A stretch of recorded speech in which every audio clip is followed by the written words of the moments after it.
勝つってそりゃそうだろう勝者だけが正義だ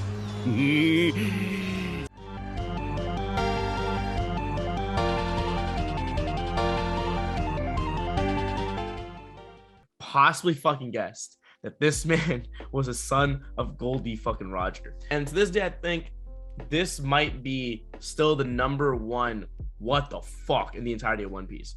I'm sad that you will never know what it was like when it came out live. But to this day, dude, I'm telling you, this is the biggest Oda. What the fuck? I didn't see that coming that we've ever had in the entire series. And that's why I love this fucking. That's the beginning. That's just the beginning of this fucking like arc, dude.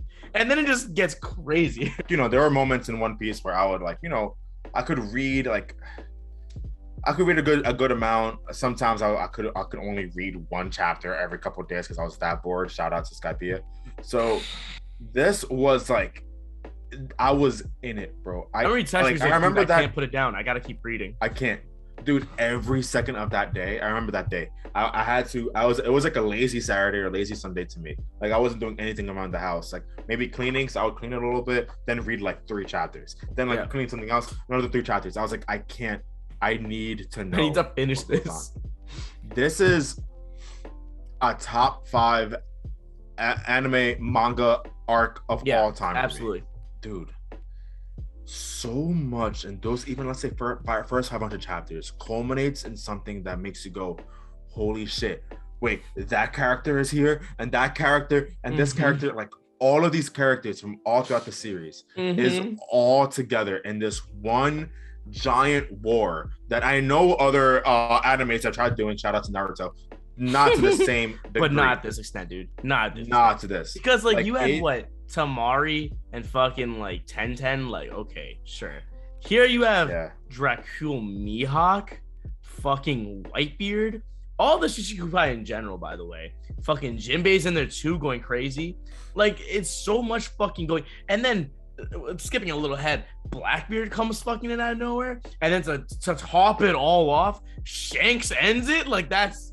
Dude, that's just nothing but just amazing writing. Yeah, you told me since the beginning you would not shut the fuck up about Trafalgar Law.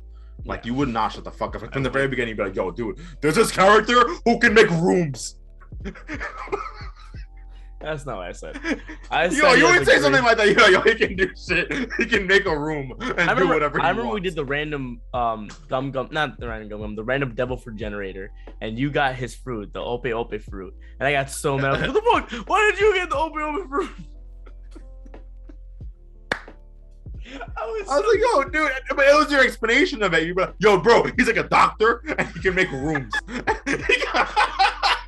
I would just literally be like, okay. Yeah, it's good, bro. That sounds fire.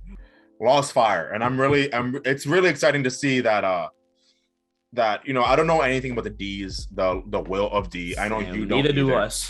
yeah, I know, but like it's just dope because I have this theory that it's gonna be like a whole Power Rangers team up of all the D's versus someone that we get introduced to later. Yeah. Emu, yeah. Versus I'm so ready for that, bro. I'm so ready to see, like, yo, bro. I can't imagine the day that I see Luffy and Law and Blackbeard all squatted up, bro, and it's gonna be like, oh my god. They make a giant mecha suit with the letter D on it. bro, come on, dog. Oh, and Frankie made it. Frankie made it. He would jump up in the popularity poll at that point. If Frankie makes the mecha suit, you might have to put him higher in your ranking personally. Oh my god, I would have to go straight to the bathroom and take the biggest dump because I guess I double cheeked up on a Thursday afternoon, hella ass. I know we saw it was like Luffy, Law, and Kid squatted up at the beginning of Sabaody or the middle of Sabaody, and it made you go, this is the next generation. Yeah. But this was the moment where I'm like, okay, Law is more important than everybody else because he showed up at Marineford. If you were at Marineford, pretty much to me, you made history. Oh yeah, I mean, dude, in some way, shape, or form. That'd be like one of the greatest events that ever happened in their timeline. Like this, yes, exactly. Like to this day, we hear about all the time, like, Do you remember what happened 2 years ago at the Paramount War? Do you remember the Paramount War? Do you remember the Paramount? Like, they always bring it up constantly because that shit lives constantly in people's heads. Law showed up at all, and then another Yonko, Shanks, showed up. It's like, this is a big fucking deal. Plus, we don't even know what happened at the end of it. We never saw the end of it. We just know Shanks said, "We're done here," and everyone's like, "All right, yo, we are done." He's right. We are done. He is correct. They won. The Marines won, though. Oh no, the Marines got what they wanted. They got close to fucking up because Buggy was filming the whole thing. So if Buggy kept the film rolling, right when fucking Aikanu tried to kill fucking Kobe, that would have looked really fucking bad. But like, luckily they got right past that shit because that looked terrible on their side. There's the ace reveal, which is already crazy. And then you're wondering, okay, so how is this all gonna plan out? Because Luffy's not even here yet. So who's gonna show up first, Whitebeard or Luffy? Whitebeard shows up, bro. And this man shows up with one ship. I think like just one or two ships, something like that. And they immediately get demolished. You're thinking, whoa, what the fuck? Is Whitebeard not strong? Like, their ships got fucking wrecked. The Moby Dick comes from underwater, bro. Which already is like okay, what the fuck? I didn't see that coming. Then this man makes earthquakes that cause tsunamis to come in, forcing the three admirals. All three have to work to push it back. Dude, from one fucking guy. Bro, that's why, like, I know we see the death of Whitebeard at the end of this arc, but it is insane and absolutely brilliant writing that we've only known this guy only one chapter before the beginning of this. And the fact that, like, I mean, seen him, and the fact that, like, in 30 or so chapters, right, probably even less than that for this arc for Whitebeard, I think it's like 31 chapters for the whole thing, so around like less than 30 chapters. Yeah, that had Whitebeard in it. Yeah. So like, dude, the fact that I walked away from this, like, somehow just going like, Whitebeard is one of the greatest I've ever done it. Yeah, he's the greatest. 100%. Dude, that's the idea that my guy could have destroyed the entire planet if he wanted to at any given moment. Easily, dude. He legit has an earthquake fruit. Yeah. And I know, I mean, spoilers, because I saw the YouTube thumbnail and I clicked on it like a dumbass. Like, I know there's a Whitebeard versus a Goldie Roger fight later on in Wano, probably at some point. I'm so excited to see that because I really don't know how Goal wins against Whitebeard. Dude, it's that has to be one of the biggest fan service moments in One Piece, where everyone's like, "Oh my fucking god, you didn't have to do this." Yeah. Oh my god. You got the tissue and the fucking lotion already, like Also, the animation budget shot up, so like the animation's good. You're like, "Oh my god, yeah." Dude, that's if there's any fight that I need to watch, I know it's gonna be that one. I gotta go back to that video to watch it. With Whitebeard showing up, like, it's massive. Like, the dude's fucking strong as shit. And then, like, his division commanders are even strong as fuck, too. Marco had a Phoenix fruit. I didn't even think that was a possibility, dude. That's an OP-ass fruit. You want to hear my theory at this point in time? When I found out that there's mythical devil fruit, I was like, yo, that means that there has to be a dragon devil fruit. And I was here going, that has to either be Kaido. To me, I don't know why. I was like, that Kaido would have to have the reason why he's so brolic is because he has this, or Goldie Roger. Because dragon. Like, Goldie would have a dragon? Yeah. And then just to find out that it was Momonosuke.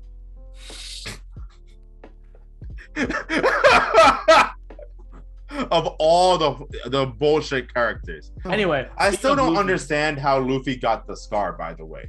I still don't understand what part of that panel, because it was the same punch that went through Ace, right? That hit. Yeah. But I think it's molting, Luffy, right? I think it's molting lava, that's why. I think it just straight up burned him. Whatever. Anywho, no, yeah, so I was trying to mention before that Luffy and the crew show up after fucking jumping off the fucking what were they on? A fucking, not a ship, was it the ship, the icebreaker ship? They're like an icebreaker ship. And they all jumped off of it to get to Marineford, remember? Yes. Yes. When they all land, and that fucking panel, I don't know if you remember it, but that panel where Luffy's like fist down, hand on knee, and everyone's behind him from impel down, that shit goes so fucking hard, dude. That shit goes so fucking hard. That's when, like, back in the day when I was reading, I was like, yo, I think Luffy's actually gonna like save Ace.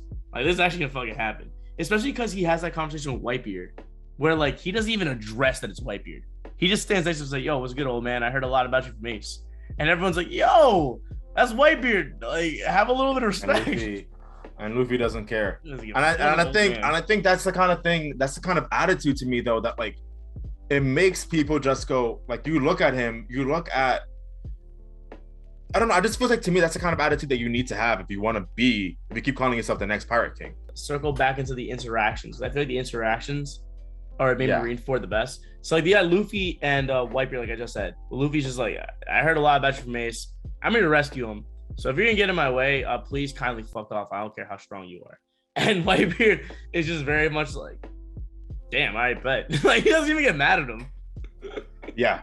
But I think it's because low-key, I think Whitebeard sees a lot of Goldie Roger and Luffy. So he's just like, I kind of fuck with this kid. You don't think he saw any of that but then again, no, because I was gonna say if you think he saw any of that in Ace, but Ace doesn't even want the comparison. No. If you tell Ace, man, you remind me of Goldie Roger, he'll slap you across the fucking face. How about the interactions? What I like about this arc is you have Luffy and Whitebeard. Then you also have Jinbei talking to Moria, and Moria's talking shit about Jinbei because he was like, "Yo, you're a warlord. Like, how are you just like not on our side?" And then meanwhile, Jinbei just fucking one shots him because Gecko Moria might be the weakest fucking like warlord there is, dude. That dude's trash, like just absolute fucking trash. I'm not looking forward because I kind of got a spoil that I know he comes back later, so I'm like, what, Gecko? Yeah, I'm like, I don't want to see this guy again. Like I'm mad that he came back for Marineford. If everyone shows up at Endgame, but like the Endgame of One Piece, but Gecko Moria, I'm okay with that. You're fine. I'm okay with that. There's the Kuma Ivankov interaction, which is crazy. Oh my God! First off, I wasn't expecting that at all. Oh yes, but I love that was like a moment of like world building to me, where it's like I love when these characters who we never saw together before know each other. Yep. Because it makes sense. I love those moments because I'm like, that makes sense in this universe. Like this word is so big, but like you're making it seem like real life, where you could realistically see two people interact that you don't know, but they know each other really well because that's how the fucking world works. So it makes sense. You're not building bullshit characters last minute. And the only thing I'll say about Kuma is that there's that moment when we finally see that, dude, Kuma at this point, or even what are the names for it? Like the robots? Oh, the CP7, CP9s, those guys. No, that's Cypherpole. PX, the PX pacifists. Yes, pacifistas. Dude, when I seeing, we know how much damage they can do because of Sabori. And we know how much damage Kuma can do because of Thorough Bark. So just seeing that lineup, dude, of just all of them, it's like, guys. Of Kuma's, it's like that was a moment that I was just really here, like, I don't know how they're gonna get out of this. That's the crazy thing, though, because for Luffy and us, it's like, oh, what the fuck? You know for a fact, Whitebeard, it's like, okay. I don't fuck at all. Imagine Luffy versus Whitebeard. He get trashed. He would get trashed. Even with Whitebeard in this condition, like Whitebeard's trashing him. Gold fought, apparently according to you, was able to win against Whitebeard at his prime. Luffy would get scraped. One Piece. Luffy would get scraped. Luffy would get scraped against Whitebeard, Big Mom. I don't know what's happening with Kaido. I don't know how Shanks is gonna happen, dude. I have no idea what Luffy's doing for Shanks, because it seems like Shanks can just wash him if he wanted to. Shanks pulled up to Marineford, and the vibe that I got was, y'all gotta end this. I just came out of fucking up Kaido. Like, Kaido is like a mini boss right now. Y'all are just another mini boss. He's just hung over, just like, guys, fucking come on, man. Can we not? Can we not? First Kaido, now y'all, like, why is Ace dead? Come on, man. Like, what the fuck? There's I think what's it called? Luffy versus Mihawk, where Mihawk just tries ending Luffy and Luffy just barely dodges his shit. Yeah, really, but honestly, that didn't leave him an impression to me. I like that a lot because Mihawk was like, "Oh damn, bro, you come far from the last time I saw you." It's true. Like the last time we saw Mihawk and Luffy, was at the beginning of the series, so it's very much like a damn shit. It's been a minute. I don't know what it is, man. I feel like Mihawk, like, out of all the Shichibukai, minus Gecko Moria, I don't know, like Mihawk doesn't leave an impression to me. I love Like, him. I love him. Yeah, he Because hasn't he's really. very much like Zoro. He's just very much a one-dimensional character. I'm like, Yeah, like, so maybe I gotta look at him like that. Like maybe he's like the Zoro of the Shichibukai, which I mean, yeah. hey, But that's what he is. Yeah. I don't know. Yeah, but like I don't know, man. Like every time he pulls up, like I'm not here like, oh, Mihawk is here too. Maybe it's different because like you have like a different relationship with One Piece, Yeah. and like you were there from like more of the beginning, like, or watching you it. saw Yeah. it. Yeah, so like, seeing Mihawk from the very beginning. Meanwhile, for me, I was just reading through. I'm like, Yeah, because the you fuck only is this 'cause guy? binging through it's like I saw him in the beginning once, I saw him in Marineford, and that's kind of like it so far. that was the only thing that got me like, oh my god, the idea of Mihawk training Zoro. But you know what's the valid. funniest thing about that I one time saw like on Reddit? Someone said, "Isn't it funny how like Zoro got fucking teleported by Kuma to that island where Mihawk was at? Meanwhile, Mihawk was just experiencing fucking the Paramount War, and then he casually just went back and he was like, "Oh, Zoro, shit. Just saw your captain's brother died." Like it's just mad fucking casual. He just came back from it. And how do you think Zoro reacted? By the way, you think Zoro must have been like, shit. Damn. You got Fireball. He's just either drunk or working out, bro. That's it. That's it. Just drunk. Dude, Boa Hancock. I know this girl, right? Boa Hancock. She went up to Zoro, bro. And Boa's a 10 out of 10, bro. She's fine as fuck. She was like, yo, Zoro, right now, my bed. And Mo, my dude Zoro just said, I want to live. nah. Yeah, I got another set. Like, you talk about Zoro, bro. He's just doing Like, bicep curls. Yeah. I'm not done yet. I'm sorry. He's doing bicep curls and handles a fucking jack. Every single curl is just another swig of alcohol. bro, I swear to God, you talk about Zoro as if he's like your other brother. Right before it really gets up there is when Squad, remember he like fucking backstabs Whitebeard because like Kanu convinced him that like Whitebeard was selling them out. Dude, when I was reading it, I really thought Whitebeard was gonna deck the shit out of him. I did not realize that Whitebeard actually really cared about his like crew that much. So when he gave him a hug, I was like, oh my fucking god, dude, this is a captain. This is a fucking captain. I really thought he was gonna beat the shit out of him stabbing him, dude. And then he kept fighting. Dude, bro. He fucking tilts the city of Marineford after getting stabbed. How strong is this dude? You looking at him like he's your homie. You looking at him like he's your yeah, dude, no. I wish Whitebeard is my father. That's the thing. That low-key actually would be like the best father I think anyone could ask for. That dude cares about his kids so much, dude. I love those reveals or like those like moments of his character where you end up finding out that dude, like, he really looks at everybody in his crew as his family. Ace was his son.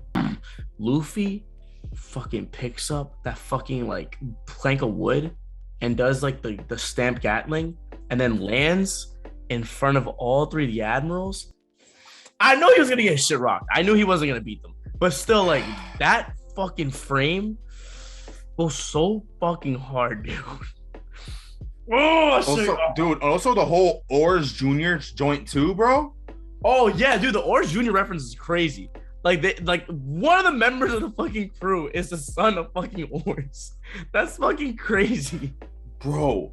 Dude, and I was here. It's so bad that I forgot about who Oars was already. Oh, yeah. I already forgot. At this point, I was like, who's Oars? Than Oars. Oh yeah. Oars Junior left a lot more of an impression, dude, than Oars ever. Dude, yeah. But dude, Oars has sacrifice and everything, bro. Even that, I was like, oh my god, dude, I am in love with this saga, dude. Dude, there's so much more shit. There's the fucking Doflamingo and Crocodile fighting. Oh my god, Doflamingo, bro. Doflamingo and his speech, bro. I thought about that for days, dude. That shit was crazy. That shit was so fucking crazy. I told you, like, that was your first introduction to Dofi for real, though, right? Like, because I remember, like, before that was Jaya. And I was trying to tell you, like, yo, I'm telling you, like, Dofi is, like, in my opinion, the best villain of the fucking series. And that speech is so fucking fire, dude. Dude, I would love to reread Marineford again, obviously for many reasons, but one of them being, like, dude, like, I would love to just go back to Marineford with everything I know about Doflamingo now. And speech is just, like, it just feels like there's so many layers to that speech. Also knowing because you know he more. knows shit that no one else knows, and he Yes. loves watch. I think he legit lives for chaos. Like he legit lives and breathes that shit, and he loves that he can see all this shit hitting the fan, and he's the one that knows everything, and they don't. 海賊が悪、海軍が正義、そんなものはいくらでも塗り替えられてきた。平和を知らねえガキどもと戦争を知らねえガキどもとの価値観は違う。頂点に立つ者が善悪を塗り替える。今この場所こそ中立だ。正義は勝つって？そりゃそうだろう。勝者だけが正義だ。 That shit was fucking fire, and then he just laughs. He just laughs at all the shit happening. Because I mean, I think he knows at the end of the day, he knows more than anyone else the government's not fucking righteous. He knows the real government, the people pulling the strings. So that's why he knows, like, yo, at the end of the day, who's ever on top is on top, bro. Right now, there's no evil or good. If you're the one winning, you're the quote unquote good guy. And if you're the one fighting them, you're the bad guy. So fucking fight all you want. Whoever wins this becomes justice. Dude, I love it just so much. Just oh my god, just really knowing that, dude. Like, I don't know, man. That quote messed me up for a while, dude. He saw you lost sleep over just fuck. No, it really is a kind of joint that really just like. It's a quote you go, like you said, it's a quote you go back to once you finish the whole series. Like, oh my god, dude, that is an insane fucking quote. Remember the quote?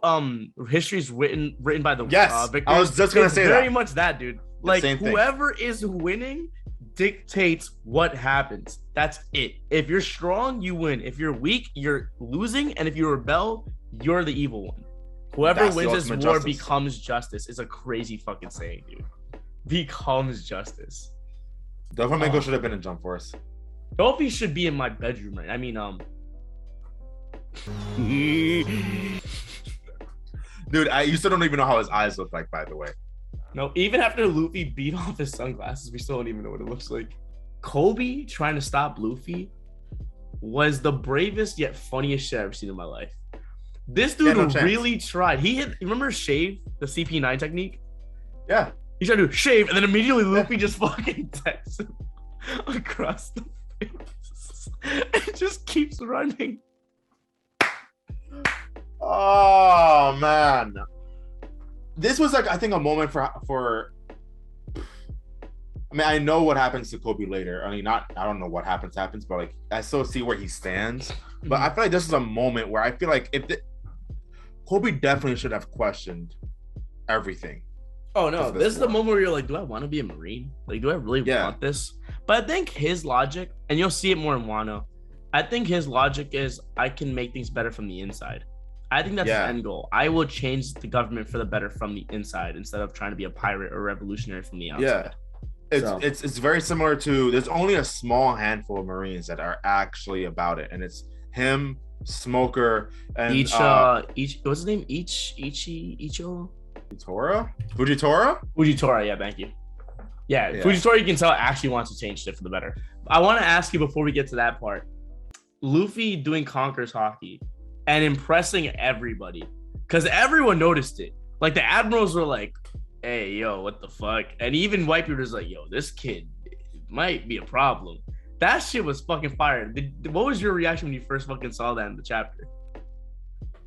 I don't know. I feel like it was just like another moment for Luffy to like, this was just another stamp for everyone to look at Luffy and being like, oh, he's a problem.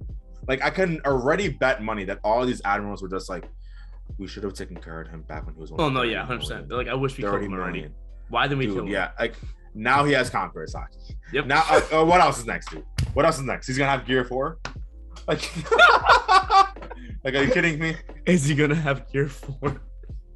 Also, it's kind of crazy that like Doffy's like there. Doffy's like there witnessing all this, and like sometime in the future, Luffy's gonna just kick his ass. It's kind of crazy, like this is all happening, and Doffy has no idea that in a couple of years of chapters, you're gonna get waxed by this dude, like pretty bad. Like, I don't know. Like, it's just like, what more evidence do you keep needing? Like, the fact that he calls Ace his brother, isn't that already enough for like them to just really be like, yo, don't hold back. We need to kill this guy right now. Kill him, like immediately. Kill him. But I think they definitely like. I think after the Kankasaki, I could have sworn the admirals and everybody like, okay, go after him. And I think Whitebeard saw that, and Whitebeard was like, yo, protect Ace's brother. After what I just witnessed, that man can't die. You need to protect him too. And then Luffy, like wherever he goes, has like Vista, Marco, Josue, like they're all around him helping him. Like, yo, we had a squad. Let's fucking go, dude. Luffy with the Whitebeard part is one of the hardest fucking moments of the whole thing, dude. That shit was so fucking dope. I think, dude, I love the fact so much that we've spent like what 80 chapters by now, maybe, without the Straw Hats, without the rest of the squad. And it felt like, to me, this entire time he had like a second Straw Hat team. Like, he just had a different squad only for Marineford. And notice how quick he got them.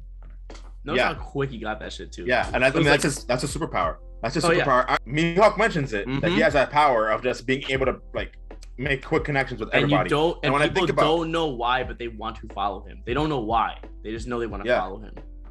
And I'm here thinking, dude, like, he doesn't need to have people officially bend the knee and say we are part of your fleet. Like those 5,000 people that he got in Dressrosa, it's more than that, just 5,000. Dude, he has all of the minks on his back. He has all of the revolutionaries on his back. I'm pretty sure if it came really down to it, like fucking he could ask Vivi for help from Alabasta. Like, dude, I was gonna say that. The Alabastans, he has them. He has their back. Fishmen. The fishmen have his back. Dude. Dressrosa 66 probably. Dressrosa would back him up too. The kingdom would back him up. Like, and Germa, dude.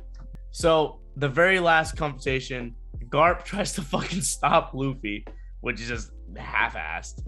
Sengoku for some reason doesn't stop him. I really thought Sengoku could, because Sengoku's supposed to be like one of the baddest motherfuckers like in the Marines. Dude, yeah, he has a strong. Isn't he also a mythical fruit user? He has the human fruit, but it's like the Buddha. It's like a spiritual awakening fruit. Because according to Oda, if you're a human and you eat the human fruit, you just awaken yourself like the Buddha. But if you're an animal and you eat the human fruit like Chopper, that's what happens to you. Wait, so there's multiple human fruits? They're variants, yeah. He had the Buddha variant. Okay. Because there's a human fruit and he had the Buddha variant. Like, Goku not beating him up was surprising me because he's a fleet admiral. So he's supposed to be stronger than 3 admirals. And he didn't do anything. And anyway, Luffy fucking frees him anyway.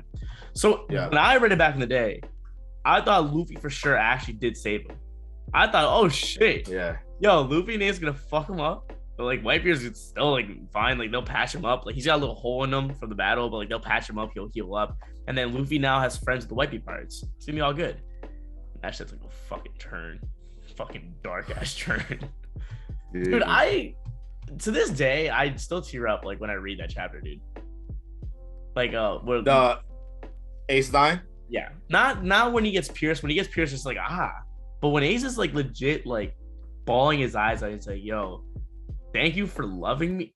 That shit fucking hurts, dude. Like I barely know this. That's how good Oda is at writing, dude. I barely know this dude.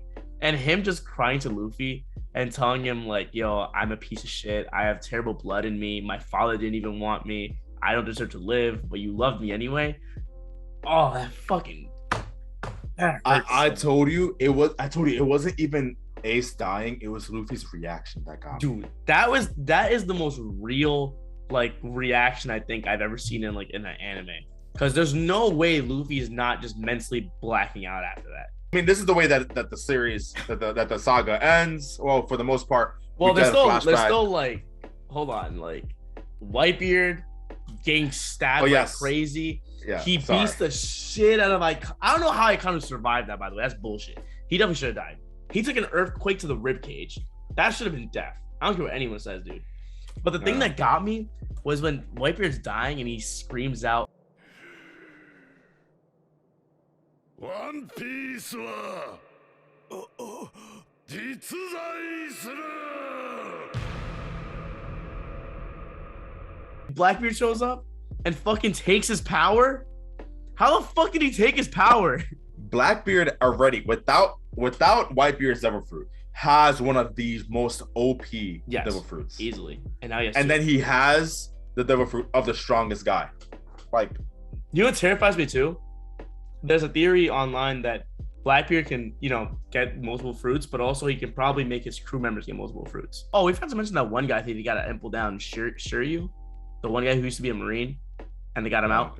No, that dude's a problem. That dude's actually a fucking problem. Like, he actually might be a problem for Zoro. That dude's fucking ridiculous. Oh, he's in this arc. He's in Wano. No, he's not Wano, but I'm telling you, like, I know for a fact Zoro and him, Zoro and him are gonna clash. It's gonna be fucking insane. Blackbeard powers up. I thought when I was reading this shit back in the day, this shit was gonna get way worse, but fucking Shanks comes out of fucking nowhere. And like we already mentioned before, no one wants to smoke with Shanks, so it's just over. It just ends. Yeah, and Trafalgar Law pops up, and like I said, I think this is the moment that made me think that Law is definitely more important than we think he is. Oh yeah. Or at least moving forward, because you don't see Kid. Kid doesn't show up. None of the other Worst Generation shows up. Kid definitely does not give a fuck enough to show up.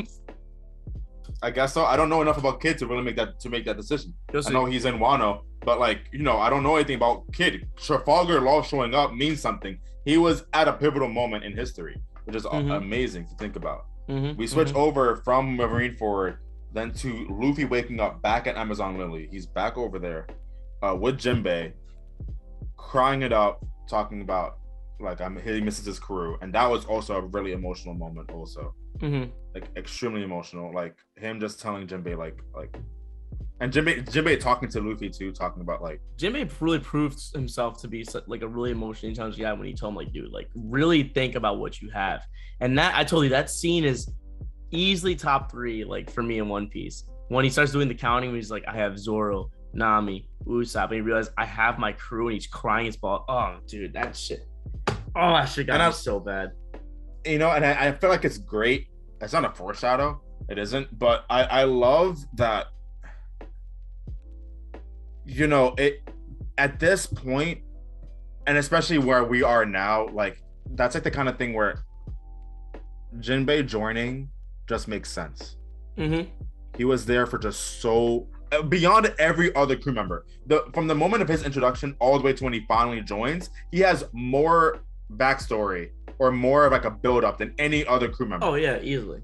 Jinbei has like this dude. Like I love that he has this connection with Luffy that like it's different. Like no one else can compare. Even if Luffy has been through more with everybody else. Like, in terms of like the journey, maybe besides I don't know, Frankie and Brooke. They're always just catching strays.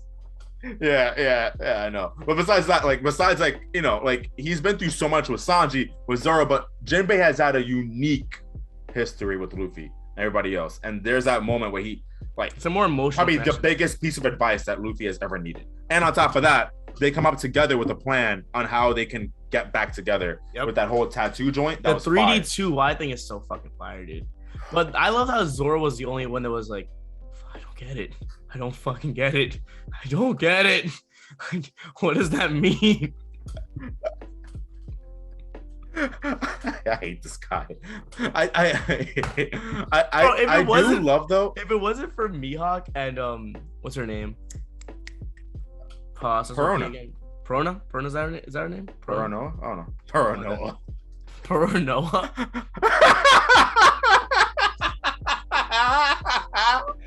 But I think the coolest thing about that though, like no question about it, is the fact that you don't even need to see their reaction, like the rest of the Straw Hats' reaction. You just see that and you know what that meant. As a reader, you looking at that, you even knew what that meant.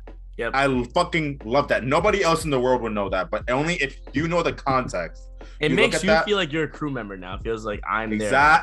Exactly. Mm-hmm. That's the kind of exact thing that pulls you in, because who else will know about this? Only the reader and only the people who were there Hats. when it happened. When they wrote down the 3D, you know for sure, like, oh wait, that means 2 years now. Fuck shit. That's dope. Which means there already is an 11th member of the Straw Hats, and it's you, the reader. All right. Anyway, it's been the Pank Brothers. Thank you guys for. What if Oda hits us with that? He's like, I know I promised you guys an 11th, and this is the last chapter of One Piece. So I just like let y'all know that you were the 11th member. Yeah. he would say that. I would He get pissed. say I would that, actually get pissed. Like, no, I actually want a new character. What the fuck, dude? Yeah. So we got introduced to a new character. His name is Sabo. Yeah. All right, that's about it, guys. I like the Ace backstory. The Ace backstory was really cool because like you got to see like from a young age, like he really was struggling with his identity and he didn't know what the fuck to do. Like Garp left him there. He had no dad. I'm pretty sure like he like everywhere he went, I think they showed in his flashbacks, everywhere he went, people would just tell him, ill, like I'm not serving the fucking son of the king of the pirates. They should have had you hung. It's like from a young age, he feels like he shouldn't be alive.